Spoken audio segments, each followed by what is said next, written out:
why eating dessert is better than snacking. What if I told you that eating chocolate cake after dinner is actually better for your blood sugar than eating a healthy fruit smoothie between meals? It sounds wrong.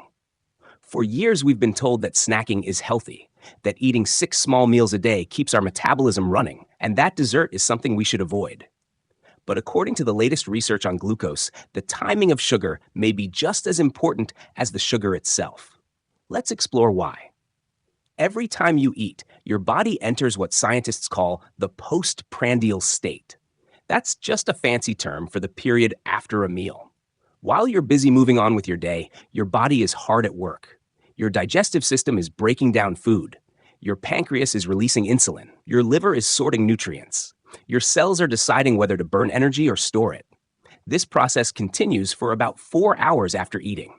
And it's not a passive process. It requires effort. The larger the glucose spike from your meal, the harder your body has to work. More insulin is released. More inflammation occurs.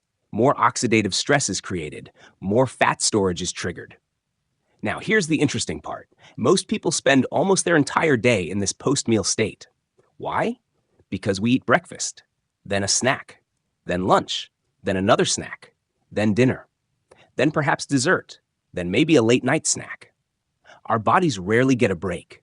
In fact, researchers estimate that many people spend around 20 hours of every day processing food. That leaves very little time for maintenance and repair. When we're not digesting food, our body can focus on cleaning up damaged cells, lowering insulin levels, burning stored fat, and restoring balance. This ability to switch between burning glucose and burning fat is called metabolic flexibility, and it's one of the hallmarks of a healthy metabolism.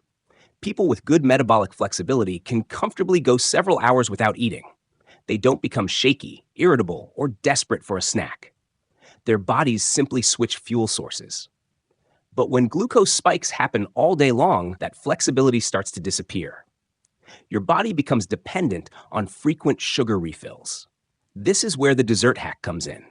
Imagine you want something sweet. Maybe it's a cookie, a piece of fruit, a smoothie, or a slice of cake. Most people assume it doesn't matter when they eat it.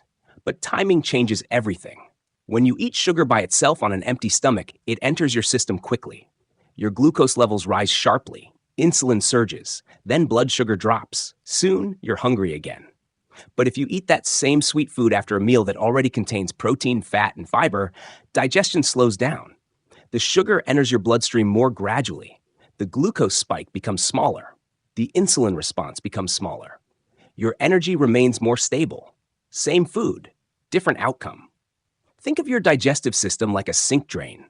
If sugar arrives alone, it rushes through quickly. If it arrives after protein, fat, and fiber, it moves through much more slowly. That's why dessert often creates a smaller glucose spike than the exact same food eaten as a snack. This idea transformed the life of a woman named Gadir. She struggled with polycystic ovary syndrome, or PCOS, insulin resistance, weight gain, mood swings, and irregular periods. Like many people, she had spent years trying different diets without success. Then she learned about glucose management. She made a few simple changes. She ate foods in a better order. She replaced fruit juice with tea. She reduced unnecessary sugar. And most importantly, she stopped eating sweets as snacks. Instead, she enjoyed them as dessert after meals. Her days shifted from constant grazing to 3 satisfying meals. Within months, remarkable things happened. Her blood sugar levels improved dramatically. She lost more than 20 pounds. Her insulin resistance improved. Her PCOS symptoms decreased. And her menstrual cycle returned.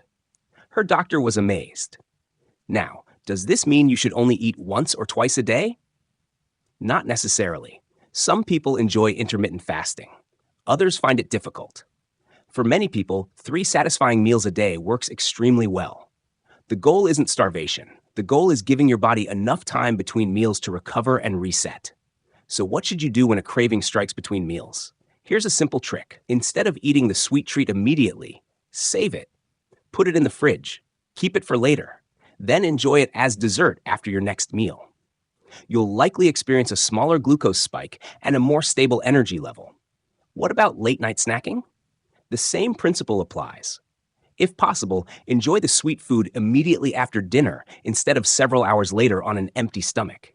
Your body will thank you. So, how do you know whether you're metabolically flexible? Here's a simple test. Can you comfortably go about 5 hours between meals without feeling dizzy, shaky, weak, or extremely hungry? If yes, your metabolism is probably fairly flexible. If not, improving glucose stability may help. The big takeaway is simple. Eating sugar isn't always the problem. How and when you eat it matters.